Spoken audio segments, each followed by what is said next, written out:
Good morning students. आज हमने anatomy physiology के क्लास में हम बात करने वाला है diffusion of gases. Okay, so diffusion of gases में क्या होता है? एक्चुअली डिफ्यूजन ऑफ गैसेस मतलब क्या है? डिफ्यूजन मीन्स डिफ्यूजन मतलब एक मीनिंग क्या होता है? Is a exchange of gases, exchange of gases occurs, exchange of gases occurs, gas exchange होता है, कहाँ होता है? exchange of gases occurs only through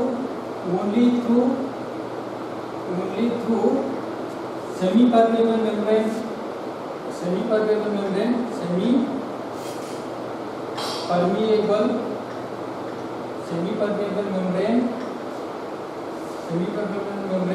from higher concentration to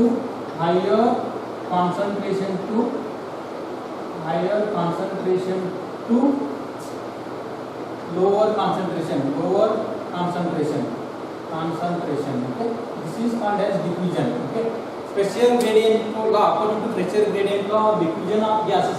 हमारा बॉडी का अंदर ऑक्सीजन एंड कार्बन डाइऑक्साइड किस तरीके से एक चेंज होता है, किस तरीके से एक्सचेंज होता है, उसके बारे में हम देखने वाला है। डिफ्यूजन होता है exchange of gases occurs only through semi permeable membrane from higher concentration to lower concentration।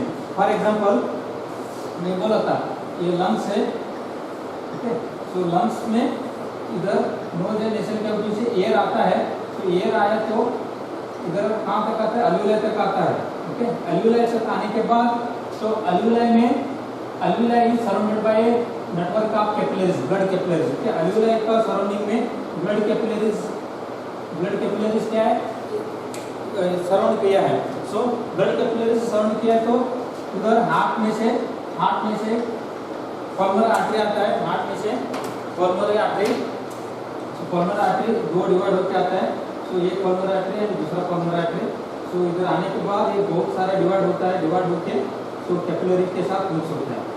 Okay, here there is a thin semi permeable membrane between the capillaries and alveoli. Alveoli and ये capillaries के बीच में एक thin semi permeable membrane होता है। ये membrane, okay, ये membrane through gas exchange होता है। अभी हमने श्वास नोज से लेने के बाद क्योंकि ट्रेकिया, ब्रोंका, ब्रोंक्यूल्स अल्विलाई में पहुंचा है। अल्विलाई में पहुंचने के बाद हमने श्वास लिया, फिर बाद में वो श्वास क्या करते हैं? वो हार्ट से डीऑक्सीजनेटेड ब्लड आया, ये इम्प्योर ब्लड आया है, इधर गैस एक्सचेंज होता है।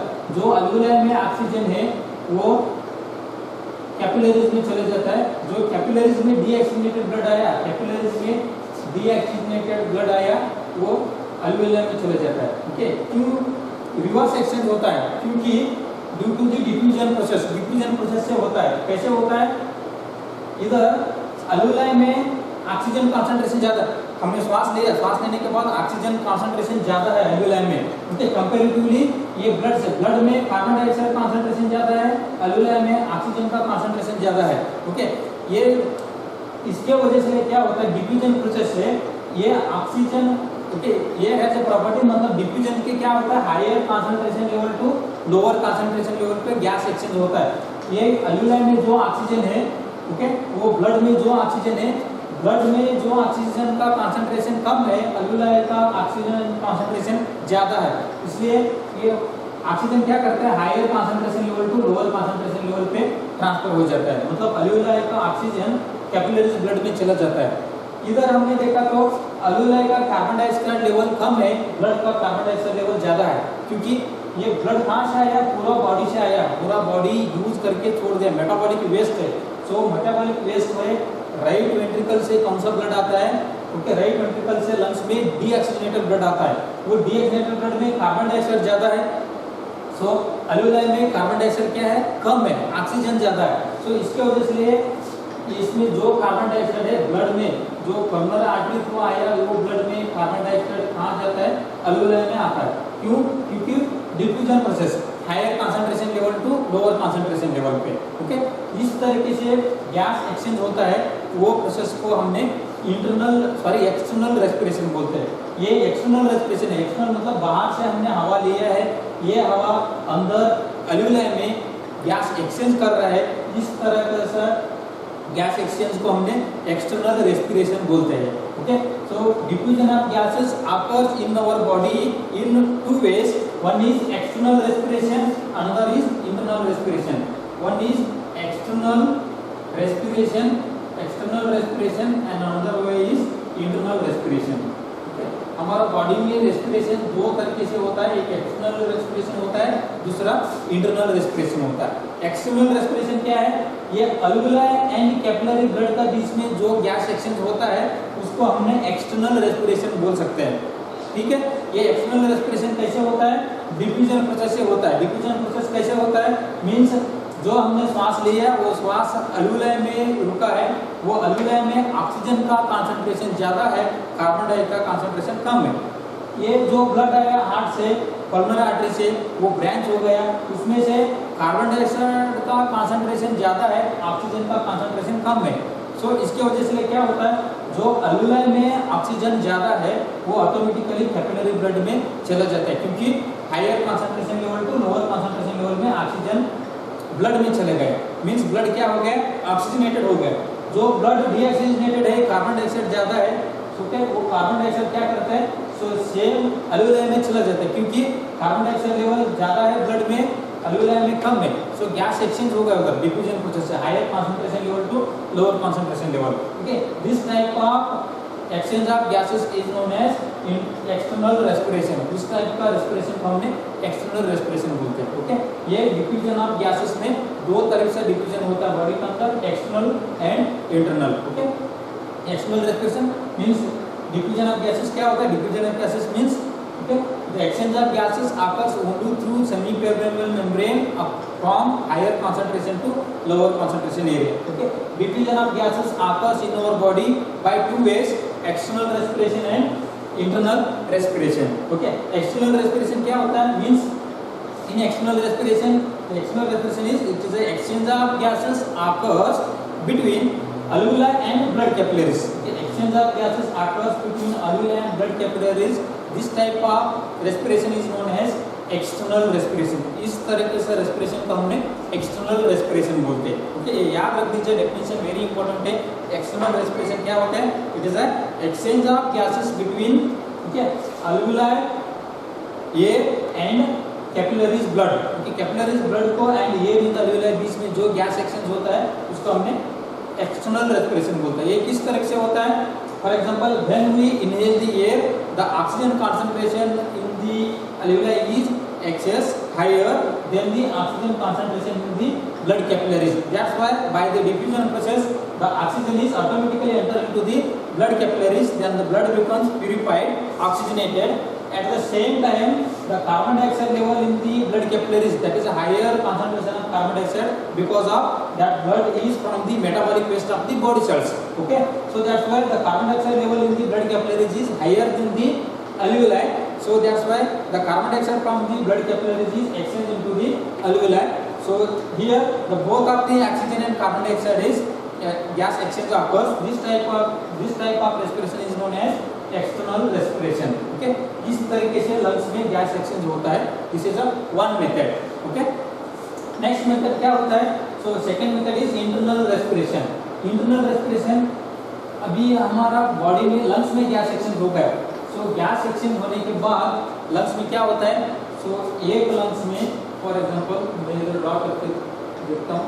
ओके, एक लंग्स में ओके ये ऑक्सीजनेटेड ब्लड ये ओके कलेक्ट होके ये left side of the left atrium में आता है ब्लड। लेफ्ट एट्रियम, एक लंग्स से दो पल्मोनरी वेन्स निकलते हैं। सो दो पल्मोनरी वेन से ऑक्सीजनेटेड ब्लड लेफ्ट एट्रियम पे आ गया। लेफ्ट एट्रियम से लेफ्ट वेंट्रिकल पे जाता है, लेफ्ट वेंट्रिकल से अवॉर्टर थ्रू बॉडी कैविटी में चला जाता है। ओके, अवॉर्टर थ्रू बॉडी कैविटी में चला जाता है। Okay, this is what internal respiration में क्या होता है इसके बारे में बोल रहा हूँ। ओके, इंटरनल रेस्पिरेशन में क्या होता है? इधर ब्लड वेसल से ब्लड आया, ब्लड वेसल से ब्लड आके हर बॉडी सेल्स को ब्लड देते जाता है। सो इधर बॉडी सेल्स फॉर एग्जांपल इधर स्टमक है। ओके, स्टमक में इधर स्टमक है, इधर ब्लड आया। सो इधर गैस्ट्रिक आर्टरी ब्लड सप्लाई करते हैं स्टमक को, हर सेल्स को ब्लड सप्लाई होना जरूरी है। इधर ये ब्लड में कौन सा ब्लड है, किस तरह से कौन सा गैस ज़्यादा है, ऑक्सीजन ज़्यादा है। क्यों ज़्यादा है, क्योंकि इधर लंग्स में गैस एक्सचेंज हो गया, ऑक्सीजन ज़्यादा वाला ऑक्सीजन को ओके वो अवोर्ट क्या कर रहा है, पूरा बॉडी सेल्स को ब्लड सप्लाई कर रहा है। तो इधर ज़्यादा ऑक्सीजनेटेड ब्लड है, वो ऑक्सीजन क्या करता है, इधर बॉडी सेल्स के पास आता है। बॉडी सेल्स में अगर बॉडी सेल्स है हमारा बॉडी के अंदर, बॉडी सेल्स में कार्बन डाइऑक्साइड होता है, क्योंकि body cells already oxygen use किया है, सिर्फ मेटाबॉलिक वेस्ट छोड़ दिया। बॉडी सेल्स में कार्बन डाइऑक्साइड है, हर बॉडी सेल्स को ऑक्सीजन चाहिए। ये किस तरीके से एक्सचेंज होता है, ओके। इधर बॉडी सेल्स में कार्बन डाइऑक्साइड है, ये वो ब्लड वेसल्स का ब्लड में ऑक्सीजन ज़्यादा है। तो इधर क्या होता है, एक मेम्ब्रेन होता है, एक मेम्ब्रेन थ्रू गैस एक्सचेंज होता है, सेम डिफ्यूजन प्रोसेस है। ब्लड में ऑक्सीजन कंसंट्रेशन ज़्यादा है, इसके वजह से जो ब्लड में ऑक्सीजन है बॉडी सेल्स में चला जाता है by the diffusion process. Means body cells में ऑक्सीजन कम है, तो ऑटोमेटिकली ब्लड में जो ऑक्सीजनेटेड है वो ऑक्सीजन बॉडी सेल्स में चला जाता है। बॉडी सेल्स क्या होता है, ऑक्सीजनेटेड हो गया अभी, ओके। जो बॉडी सेल्स में कार्बन डाइऑक्साइड है वो कार्बन डाइऑक्साइड ब्लड में आता है, ओके, क्योंकि ये ब्लड में कार्बन डाइऑक्साइड का लेवल कम था। तो इसलिए कार्बन डाइऑक्साइड बॉडी सेल से carbon dioxide capillary through external okay fluid through extra cellular fluid through blood पे आ गया। तो ब्लड पे ऑक्सीजन था वो बॉडी सेल्स को गया। तो इस तरीके से बॉडी का अंदर गैस एक्सचेंज होता है। इस तरीके से एक्सचेंज को हमने इंटरनल रेस्पिरेशन बोलते हैं, ओके। इस तरह से रेस्पिरेशन को इंटरनल रेस्पिरेशन, इसमें भी सेम डिफ्यूजन प्रोसेस से होता है। ये किस तरह से होता है, मीन्स सबसे पहला आर्टरी ऑक्सीजनेटेड ब्लड लेके आता है। आर्टरी लेके आने के बाद आर्टरीओल्स कैपिलरीज करके डिवाइड होता है। जब कैपिलरीज में जाता है, ये आर्टरी है, तो आर्टरीओल्स फिर बाद में बहुत कैपिलरीज जाता है, इधर बॉडी सेल्स होता है। सो बॉडी सेल्स में कार्बन डाइऑक्साइड है, क्योंकि मेटाबॉलिक वेस्ट हो गया, okay. Metabolic waste carbon dioxide है, इधर कैपिलरीज में ऑक्सीजन है। सो ऑटोमेटिकली बॉडी सेल्स में ऑक्सीजन कम है, ये ब्लड में जो ऑक्सीजन है बॉडी सेल्स में चला गया। जो बॉडी सेल्स का कार्बन डाइऑक्साइड है एक वेन्स थ्रू वो ओके वो ब्लड में आ गया, वो डीएक्सिनेटेड हो गया। डीएक्सिनेटेड ब्लड कहाँ जाता है, वापस इंफीरियर और सुपीरियर वेनी की वजह से राइट एट्रियम पे चला जाता है। Venous return, okay, artery supply, venous return हमने हर सिस्टम में पढ़ाता है। हर सिस्टम में artery supply to the blood, venous return by the okay particular organ, okay. Means carbon dioxide blood क्या होता है, वापस हार्ट में चला जाता है।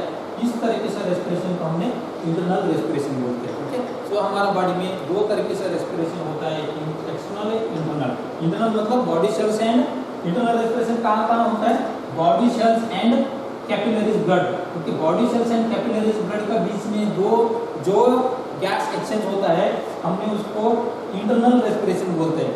एक्सटर्नल रेस्पिरेशन किसको बोलते हैं, अल्विलाई को एंड ब्लड कैपिलरीज के बीच में जो गैस एक्सचेंज होता है हमने उसको एक्सटर्नल रेस्पिरेशन बोलते हैं। एक्सटर्नल मतलब ये बाहर से आ रहा है, बाहर है। अल्विलाई में ऑक्सीजन कहाँ से गया, बाहर से गया। सो इसलिए ये एक्सटर्नल रेस्पिरेशन।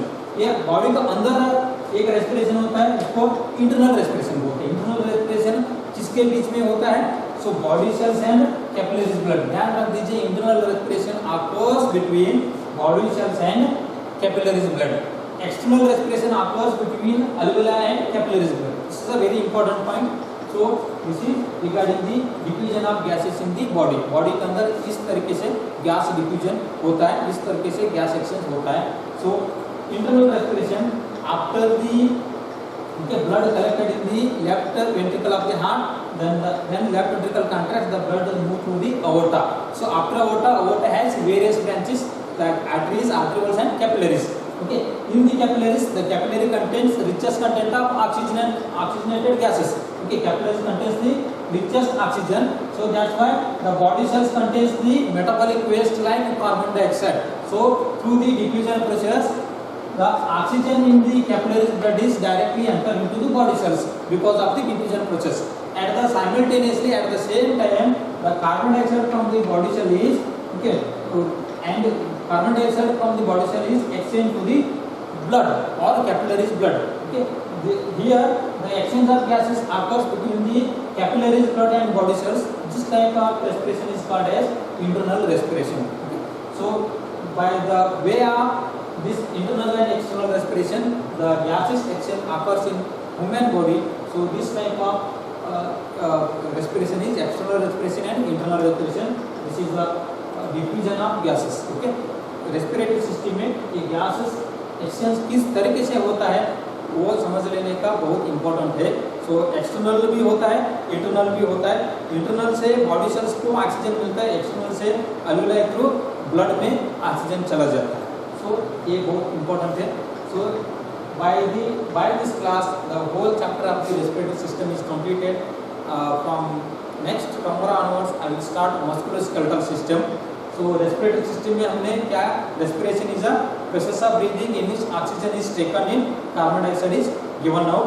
Respiratory system में कौन सा ऑर्गन आता है? Nose and nasal cavity, pharynx, larynx, trachea, bronchi, bronchioles, alveoli and muscles of respiration, intercostal muscles and diaphragm. इसके बारे में भी हम स्टडी किया है. So then mechanism of respiration important है. इंस्पायरेशन, एक्सपायरेशन, पॉज 3 फेज में होता है. और उसके बाद में हमने क्या पढ़ा था? Composition of air, inspired air and expired air में कितना परसेंटेज ऑक्सीजन होता है, कितना परसेंटेज कार्बन डाइऑक्साइड होता है. सो कंपोजिशन एयर में, इंस्पायरेशन में 21% ऑक्सीजन हमने इंस्पायर करते हैं, वापस छोड़ने के टाइम 16% वापस ऑक्सीजन बाहर आता है. सो ओनली 4 to 5% ऑक्सीजन हमारा बॉडी एल्वियोलाई यूज करता है. सो इंस्पायरेशन का टाइम कार्बन डाइऑक्साइड 0.04% अंदर चला जाता है, बाहर आने के टाइम 4% कार्बन डाइऑक्साइड बाहर आता है. Okay, external respiration through. So nitrogen is a abundant gases. So there is no role in our body cells. That's why 78% inspire करते हैं, 78% वापस एक्सपायर भी करते हैं. सो इसके साथ में वाटर वेपर होता है. So this is composition of air था. और नेक्स्ट डिफ्यूजन ऑफ गैसेस के बारे में हम स्टडी किए. डिफ्यूजन ऑफ गैसेस में 2 तरीके से गैस डिफ्यूजन होता है बॉडी के अंदर. 2 तरीके से हमारे बॉडी सेल्स को ऑक्सीजन मिलता है और बॉडी सेल्स से कार्बन डाइऑक्साइड बाहर निकलता है. एक एक्सटर्नल रेस्पिरेशन से, एक इंटरनल रेस्पिरेशन से. Okay, so by this classes the today's class is dismissed and we will discuss in tomorrow. Thank you very much.